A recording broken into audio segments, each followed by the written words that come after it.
Hello, I'm just making this quick video to demonstrate how you should handle a gerbil. And I've seen a lot of videos today where people are picking them up by their tails, and that's something you should never do.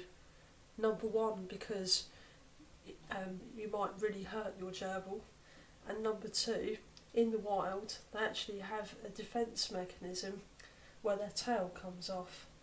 So this could happen, and it's just really not a very good idea.